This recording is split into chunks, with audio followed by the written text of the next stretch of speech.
नमस्कार। तपसराई दोपहर तक में एक बार फिर आपका स्वागत है और मैं हूं दर्शपाल गुप्ता और मेरे साथ हैं वरिष्ठ पत्रकार सतीश वर्मा जी। सतीश जी, आज भारत जोड़ो यात्रा जो है राहुल गांधी कांग्रेस की अगुवाई में शुरू की गई है और उस पर पक्ष और विपक्ष की नजरें हैं। घाटी की तर्ज पर जम्मू में भी 10 तारीख को ऑल पार्टी मीटिंग बुलाई जा रही है, जिसमें वही जो नॉन स्टेट के वोटरों को लेकर बात करेंगे। और रजौरी में एक JKS अधिकारी ने एक बयान पर वहाँ पे जो हालात ख़राब होने से होने को आए हैं और उसकी जांच का आदेश दिए गए हैं, लेकिन वहाँ के लोगों की मांग है कि इसे डिसमिस किया जाए, नौकरी से निकाला जाए। सांबा में शहीदों को श्रद्धांजलि देगी। 65 के जो वार थे वहाँ शहीद हुए थे। तो सबसे पहले हम बात करते हैं यात्रा की, जो भारत जोड़ो यात्रा है, जो कांग्रेस ने बहुत देर से जिस पे बात कर रहे थे, जो राहुल गांधी ने शुरू की है और आज उसकी शुरुआत की गई है। हालांकि पूरे देश की नज़रें उसके ऊपर हैं, हम कांग्रेस की तरफ से हैं।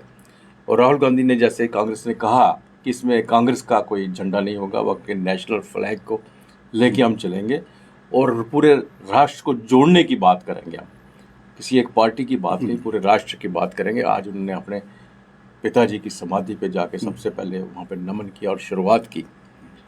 सी जी, इससे पहले भी बहुत सी यात्राएं निकलती रही, गांधी जी के वक्त से लेके अब तक बहुत सी यात्राएं, कभी रथ यात्रा आई, कोई दूसरी यात्राएं रहती है। इन यात्राओं का क्या प्रभाव पड़ता है, ये एक बहुत बड़ी बात है। नहीं, आप बिल्कुल ठीक कह रहे हैं। देखिए, हम अगर बहुत पीछे जाएं अतीत में, तो गांधी जी ने दांडी यात्रा शुरू की थी जी। वो भी उस दौर में बड़ी अहम रही। फिर विनोबा भावे ने भूमि दान करने को लेकर भूदान आंदोलन चलाया हुआ, वो भी यात्रा थी। उसके बाद आपको याद होगा कि चंद्रशेखर, जो बाद में हमारे प्राइम मिनिस्टर बने देश के, उन्होंने दक्षिण भारत से यात्रा शुरू की थी उस टाइम। लेकिन वो चुनाव चिन्ह लेके चल रहे थे, जनता पार्टी का हलदर, अपनी पूरी यात्रा के दौरान। एक सुनील दत्त ने यात्रा की थी, संजय दत्त के पिता ने, मुंबई से अमृतसर तक। तब देश में आतंकवाद चरम पर था और हर यात्रा का अपना अपना महत्व होता है, अपना अपना एक दृष्टिकोण होता है। हम अगर बात करें राहुल गांधी की यात्रा का, देखिए, मुद्दा इतना गंभीर है कि इस यात्रा को लेकर जो लोग कल तक गांधी परिवार या कांग्रेस को कोसते रहे, वो बड़े बड़े चेहरे भी इस यात्रा में भागीदारी कर रहे हैं अपनी। जैसे आपने बताया कि सुबह पहले वो अपने पिता की श्री पेरुम्बदूर, जहाँ उनकी शहादत हुई, समाधि पे उनके जाके श्रद्धा सुमन दिए। उसके बाद वो कन्याकुमारी, जहाँ से, और इसमें सबसे बड़ी बात यह है कि स्टालिन जो हैं, जो तमिलनाडु के चीफ मिनिस्टर हैं, वो उनके साथ हम कदम हैं, वो पूरा इंतज़ाम किए हुए हैं। वो जो जानकारियाँ आ रही हैं, वो जानकारियाँ ये आ रही हैं कि जो कन्याकुमारी है पूरी तरह, देखिए, दक्षिण भारत और उत्तर भारत, ये दोनों में राजनीतिक परिवेश की बात हो, सोच की बात हो, समझ की बात हो, दोनों में अलग अलग फर्क दिखाई देता है। वहाँ ऐसा लगता है कि जैसे केरल की बात करें, केरल साक्षरता में सबसे अव्वल माना जाता है हमारे देश के अंदर। तो एक मैच्योरिटी वाली जो सियासत है, वहाँ पर इस तरह की ना खबरें चलती हैं कि परिवार बचाओ अभियान है या फलाना अभियान है, लेकिन वहाँ इस तरह की होती हैं। सब लोगों का ये कहना है, जैसे योगेंद्र यादव हैं, सेफलिस्ट हैं, स्वाभिमान भारत के प्रमुख भी हैं, तमाम चीज़ें, किसान आंदोलन जुड़े, इस्तीफा दे दिया उन्होंने कोर ग्रुप से। इन सब का मानना है कि देश में आज जो संवैधानिक संस्थाएं हैं जिन पर हमला हो रहा है, उनके मुताबिक, हमारे मुताबिक नहीं, उनकी रक्षा के लिए, और देश में जिस तरह मीडिया की भूमिका है, क्योंकि हमने अभी तक देखा है, आपको याद होगा अन्ना आंदोलन में, मैंने खुद दिल्ली में कवर किया अन्ना आंदोलन का, अन्ना की इंटरव्यू किए, केजरीवाल उस टाइम थे, सिसोदिया, तमाम लोगों के, किरण बेदी के इंटरव्यू किए थे। उस टाइम पूरा मीडिया यूपीए सरकार के खिलाफ एकजुट था। केवल मीडिया ही नहीं, बल्कि अगर हम सुरक्षा बलों की बात करें, सुरक्षा बल भी जो आंदोलनकारी थे वो राष्ट्रपति भवन तक पहुंच जाते थे। इस तरह के विजुअल साफ दिख रहे थे, रूटीन जोन जिसे हम बोलते हैं एक असाधारण भाषा में। तो मैं समझता हूं कि राहुल गांधी के लिए ये एक बहुत बड़ी चुनौती है, केवल राहुल गांधी के लिए नहीं, कांग्रेस के लिए। आपको याद है, हमने कल भी जिक्र किया था, जैसे उनके मुंह से निकल गया कि आटा लीटर है, हालांकि उन्होंने इमीडिएट करेक्ट भी किया, लेकिन उनके मीम बना दिए कि IT सेल द्वारा, और जो नेशनल मीडिया जिनको कोट एंड कोट गोदी मीडिया कहा जाता है, उन्होंने ढोल धमाके से उनको रगड़ना शुरू कर दिया। तो इस प्रकार के भी आशंकाएं जाहिर की जा रही हैं, चूँकि राहुल गांधी फ्लो में बोलते हैं और वो कई बार बोलते बोलते कुछ ऐसी चीज़ निकल जाती है, स्लिप ऑफ टंग, कि जो मुद्दा बन जाता है। मैं देख रहा था, कई सोशल मीडिया के ऊपर वॉच कर रहा था, ट्रैक कर रहा था कि इसमें क्या क्या हो सकता है। देखिए, सबसे बड़ी बात तो है कि एक तो ये है कि ये कनेक्ट करेंगे, जिन जिन राज्यों से गुजरेंगे, 5 महीने की यात्रा है और तकरीबन 3,500 किलोमीटर से ज़्यादा का डिस्टेंस है। ये मान के चलिए, ये जो ट्रक या बस में जो इनका सोने का सिस्टम होगा उसी में वो लेटेंगे। लेकिन इस प्रकार की शंका जाहिर की जा रही है कि इनका कोई पता नहीं कि बीच में कहीं विदेशी ट्रिप में ना निकल जाए। इस प्रकार के भी नज़र रखी हुई है मीडिया ने भी, और जो इंटरेस्टिंग पार्टी हैं। तो ये भी कहा जा रहा है कि वो भी ढूंढी जाएंगी चीज़ कि राहुल गांधी चप्पल डाली है या छाले पड़े हैं या बूट डाले हैं। जैसे अक्सर होता है कि अगर आदमी में कमी निकालनी है ना, यार दाढ़ी से रखे, दाढ़ी हटा देना इसकी, मतलब अगर कमी निकालनी, किसी बहाने निकालने, तो माना यह जा रहा है कि हालांकि ये बहुत बड़ा बीड़ा है देश के लिए, और हर यात्रा का अपना महत्व होता है। तो मानना पड़ेगा, गांधी जी ने दांडी यात्रा की, भूदान आंदोलन किया विनोबा भावे ने, सुनील दत्त जी ने आतंकवाद के खिलाफ मुंबई से अमृतसर गोल्डन टेम्पल तक गए। उसके अलावा चंद्रशेखर, साउथ में पानी का क्राइसिस था, जो बाद में प्राइम मिनिस्टर बने। तो मैं समझता हूँ हर यात्रा का अपना अहमियत है। ये जिस मकसद से यात्रा कर रहे हैं, और अच्छी बात यह है कि इसमें कांग्रेस का झंडा इस्तेमाल नहीं किया जा रहा। अगर गलती से वो झंडा कहीं दिख गया तो फिर गोदी मीडिया छोड़ेगा नहीं इनको। पर एक चीज़ है, जो भी आंदोलन, ये यात्रा होती है, चाहे राम मंदिर को लेकर थी, रथ यात्रा थी, कुछ भी थी, अल्टीमेटली वो राजनीतिक पार्टी के साथ ही जुड़ी होती है। बिल्कुल, कुछ भी हम कहें कि ये कांग्रेस के साथ नहीं है, लेकिन मेन मकसद इनका जो है, बिल्कुल यात्रा के द्वारा वो कांग्रेस का जो मैसेज है पहुंचाना चाहते हैं, और लोगों को मिलना चाहते हैं। जो एक हम समझ रहे हैं कि कांग्रेस मुक्त जिसे कह रहे हैं हो रहा था, जैसे उस कांग्रेस को वापस लाने की भी एक कोशिश होगी। बिल्कुल बिल्कुल, इससे पूरी तरह सहमत है। देखिए, यात्राएं, हम आडवाणी की यात्रा का भी जिक्र करना जरूर चाहेंगे, लेकिन उस यात्रा की जो परिणति हुई, जो कंक्लूड हुआ, वो एक विध्वंस के रूप में माना गया, वो इतिहास में दर्ज है।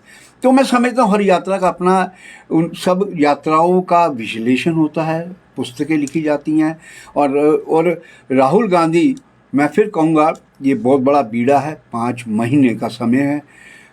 कन्याकुमारी से वो नीचे से ऊपर आ रहे हैं, लोग कश्मीर से नीचे जाते हैं।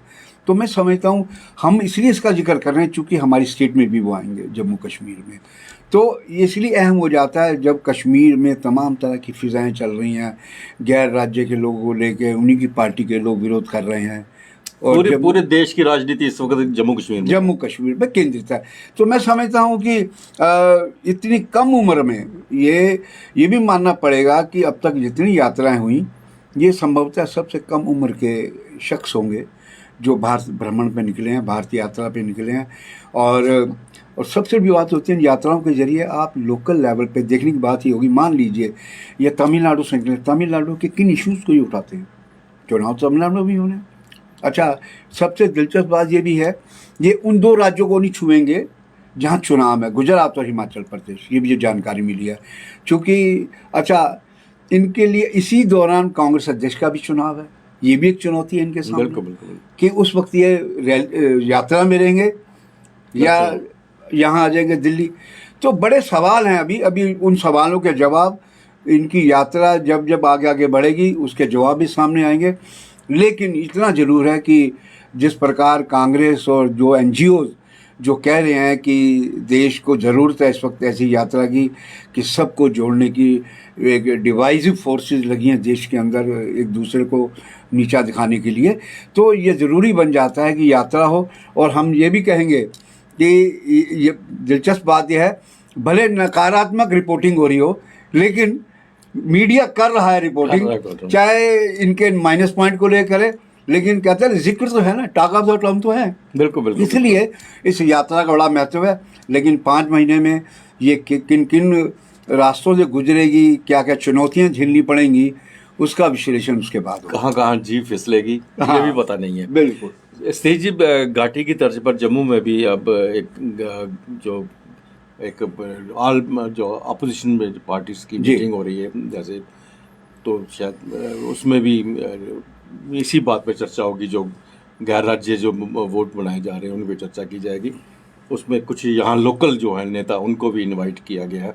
कुछ तो वहाँ थे पहले भी, उससे पहले जैसे जब शिवसेना थी या दूसरे थे, अब यहाँ पे सुनील डिम्पल जैसे वो भी वेस्ट कल्चर से वो भी आवाज उठाते रहे हैं जम्मू कश्मीर को राज्य का दर्जा देने की, और वो पूरे राज्य की बात करते हैं। जब भी बात करते हैं जम्मू कश्मीर और लद्दाख की बात करते हैं, और जो महाराजा ने जिस वक्त जो अलायंस किया था उसी को लेकर बात करती है, जो उनका पता, तो उनको भी इन्वाइट किया गया। लेकिन उन्होंने जैसे फ़ोन पे हमें बताया कि हाँ, उन्होंने कहा कि हमारे और आपके दोनों के अलग अलग रास्ते हैं, क्योंकि आप सिर्फ राज्य की मांग कर रहे हैं, हम पूर्ण राज्य की मांग कर रहे हैं। तो इसलिए, लेकिन कह रहे हैं कि देखते हैं इस मीटिंग में क्या होता है, जम्मू कश्मीर के हक के लिए जो कुछ भी बात होगी वो ही की जाएगी। नहीं, आप बिल्कुल ठीक कह रहे हैं। देखिए ना, हम आज ही अभी बयान देख रहे थे, बारामूला में कहीं नॉन स्टेट लोगों के वोट बन रहे हैं, तो उस पर महबूबा मुफ्ती ने एतराज़ जताया है।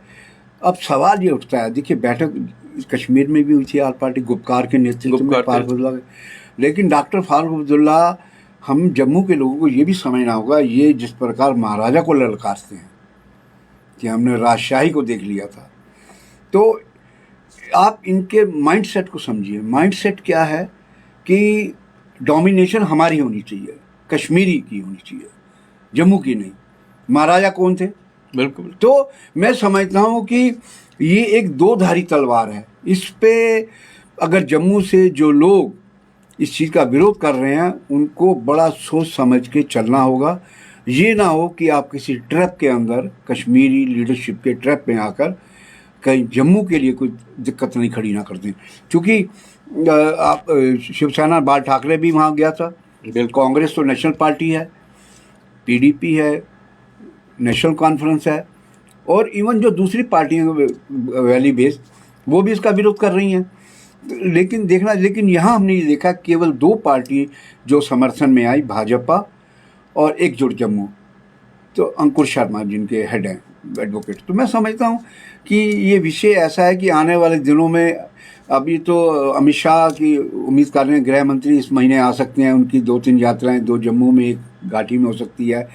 उससे पहले माहौल बनाने की कोशिश भी हो सकती है कि गृह मंत्री के आने से पहले थोड़ा बवंडर मचाया जाए, उसके बाद नेगोशिएशंस हो, क्या ना, वो देखने की बात होगी।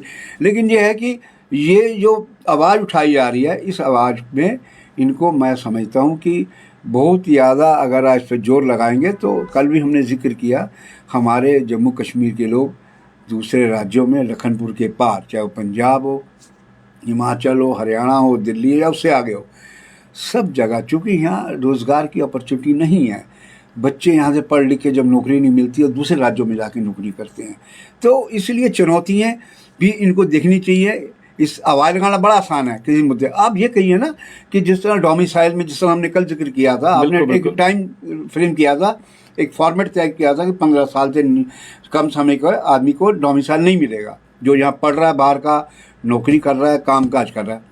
आप इसी तरह का फॉर्मेट बनवाइए ना कहकर, इस तरह की शोर मचाने से क्या मतलब है। लेकिन इस वक्त जो जम्मू के अंदर सबसे बड़ी जो आवाज़ जो उठ रही है, वो महाराजा हरि सिंह की जन्म की छुट्टी, बिल्कुल, क्योंकि समय नज़दीक आ रहा है, बिल्कुल समय नज़दीक, 23 सितंबर, और युवा राजपूत जो सभा है, उनको आश्वासन भी मिला है डिवकॉम की तरफ से। अब ये देखा जाना है कि क्या ये इसी महीने 27 से पहले क्या इसकी घोषणा करते हैं या नहीं करते। अगर करते हैं तो ठीक है, नहीं करेंगे तो जम्मू के हालात बिगड़ने के बहुत ज़्यादा चांसेस हैं। हमें लगता है कि हमने जैसे अभी जिक्र किया कि गृह मंत्री आ रहे हैं, हो सकता है उनके श्री मुख से ऐलान हो, बिल्कुल ये हो सकता है, और अंदर खाने इस पे काम चल रहा हो। लेकिन हम एक बात जरूर कहेंगे कि ये युवा राजपूत सभा ने जो बीड़ा उठाया था, ये उसमें कहीं ना कहीं सफल होते दिखाई दे रहे हैं। और लेकिन सबसे बड़ी बात यह है, हमने एक बार पहले भी जिक्र किया था, युवा राजपूत सभा को अपने उन सजातीय नेताओं से पूछना हो चाहिए कि वो खामोश क्यों हैं, जो भाजपा में विशेषकर बैठे हैं, वो क्यों नहीं इसलिए आवाज़ उठाते। तो लेकिन यह है कि युवा राजपूत के जो सभा से जुड़े नौजवान हैं वो दिन रात लगातार अनशन पर हैं। ये उनकी हिम्मत है, हम समझते हैं कि अपने कॉज को मनाने के लिए वो पूरी तरह अपना दबाव बनाए हुए हैं। सतीश जी, वैसे तो राजनीतिक दल जो कहते हैं धार्मिक भावनाओं को भड़काते हैं, हाँ। या वो आपस में कला कलेश करवाने की कोशिश करते हैं ताकि उनको कोई राजनीतिक फायदा हो। लेकिन कल रजौरी में एक बड़ी अजीब घटना हुई जी। वहाँ एक JKS ऑफिसर है अब्दुल रशीद कोहली, वो AC के रैंक का है जी। उसने धार्मिक भावनाओं को भड़काने की कोशिश की, ऐसा उस पर आरोप लगाया गया। उसने बहुत सी ऐसी बातें कही जो हिंदू धर्म के विरोध थी। और सबसे बड़ी बात है, उसी का एक ऑफिस का सबॉर्डिनेट था जिसने DC को शिकायत की और उसकी शिकायत पर उसे सस्पेंड कर दिया गया। लेकिन वहाँ के लोग जो कह रहे हैं कि सस्पेंशन इसका हल नहीं है। जिस तरह से इसने ये लफ्ज़ इस्तेमाल किए हैं, विबोध गुप्ता जो जनरल सेक्रेटरी हैं वहाँ पे, वहाँ के लोकल प्रदेश के बीजेपी के, वहाँ जो उन्होंने एक प्रेस कॉन्फ्रेंस भी की है, उन्होंने कहा ये सस्पेंशन इसका हल नहीं है, इसको अरेस्ट करना चाहिए, तुरंत इसे अरेस्ट करना चाहिए और रजौरी में ये दिखना भी नहीं चाहिए ताकि इसको देखकर लोग ना कहीं भड़क उठे। बिल्कुल बिल्कुल। हम तो PP न्यूज़ कई बार जिक्र कर चुके हैं, कल परसों भी किया था कि रजौरी और पुंछ किस तरह पाकिस्तान के लक्ष्य पर है, टारगेट पर है। वो वहाँ पर सांप्रदायिक सौहार्द बिगाड़ना चाहता है, आतंकवाद को पुनर्जीवित करना चाहता है। कहीं ये भी ना हो कि ये जो कहा गया इसके द्वारा अपने साथियों के साथ खाने के वक्त अंडा, चिकन, गोमांस को लेकर जो आपत्तिजनक टिप्पणी की उन्हें, जो शिकायत में कहा गया, हमें नहीं पता सच क्या है, जो आरोप लगाए गए हैं जो आरोप पत्र में, तो हम समझते हैं कि इन चीज़ों पे इस पर ज़्यादा गंभीर होने की ज़रूरत है। और विबोध गुप्ता जो प्रदेश BJP के जनरल सेक्रेटरी है, वो तो खुले तौर पे कह रहे हैं कि ऐसे अफसर को एक सेकंड शासन में ही रहना चाहिए, इनको बाहर का रास्ता दिखाना चाहिए, इनको जेल में डाला जाना चाहिए। वो तो बड़ी मांग कर रहे हैं। तो हम समझते हैं जांच कमेटी तो बैठा दी गई है इनके खिलाफ वहाँ पर एक बड़े अधिकारी के तहत। अब देखेंगे कि उसमें क्या निकल के आता है। लेकिन इतना ज़रूर है, अगर इस अधिकारी ने इस तरह की बातें कही हैं, ये वास्तव में सांप्रदायिक सौहार्द बिगाड़ने वाली हैं। और ख़ास तौर से ऐसे वक्त में जब पाकिस्तान रजौरी और पुंछ में आतंकवाद को फिर जिंदा करना चाहता है, ऐसे माहौल में ऐसे अधिकारी को एक सेकंड के लिए नहीं रखा जाना चाहिए। सतीश जी, आज सांबा में एक वार मेमोरियल बनाया गया जिसमें 1965 में जो जवान शहीद हुए थे उन्हें श्रद्धांजलि अर्पण की गई। और इसमें से ब्रिगेडियर हरचंद सिंह रिटायर्ड है और उनकी धर्मपत्नी है, और भी NGOs के काफ़ी लोगों ने उन जवानों को याद किया और फूल माले पहनाए। बिल्कुल, देखिए ना, 62 की जंग का जो जख्म था, और कहा यह भी जाता है कि जो पहले पंडित नेहरू थे उनको वो सदमा लगा था उस जंग में हार का, 64 में चले गए। ये 65 में पाकिस्तान ने हमारे जम्मू कश्मीर में एक पृथकतावाद, सेपटिज्म और मतलब खुराफात के लिए ऑपरेशन जिब्राल्टर चलाया था, लेकिन वो बड़ा भयावह था। लेकिन हमारे जवानों ने मद्रास रेजिमेंट के जो जवान थे, मद्रास रेजिमेंट के, उन्होंने अपनी शहादतें देकर उसको विफल किया था। ये हालांकि इसका दायरा बहुत बड़ा था ऑपरेशन जिब्राल्टर का, लेकिन सांबा में जहाँ उनकी शहादतें हुई वहाँ मेमोरियल बनाया गया। और हम समझते हैं कि एक प्रेरणा के स्रोत होते हैं मेमोरियल, केवल एक इमारत नहीं है। ये हमारी आने वाली नस्लों को बताती है कि देखो हमारे पूर्वजों ने, हमारे जवानों ने अपनी मातृभूमि के लिए क्या क्या कुर्बानियाँ दी हैं। तो आज जिस तरह ब्रिगेडियर साहब का जिक्र कर रहे हैं उनकी धर्मपत्नी का, तो PP न्यूज़ लाइन भी इस मौके पर अपने उन शहीद जवानों को श्रद्धा सुमन पेश करता है। तो ये था तबसरा आज दोपहर तक का। बाकी खबरों के लिए आप देखते रहें PP न्यूज़ लाइन। नमस्कार।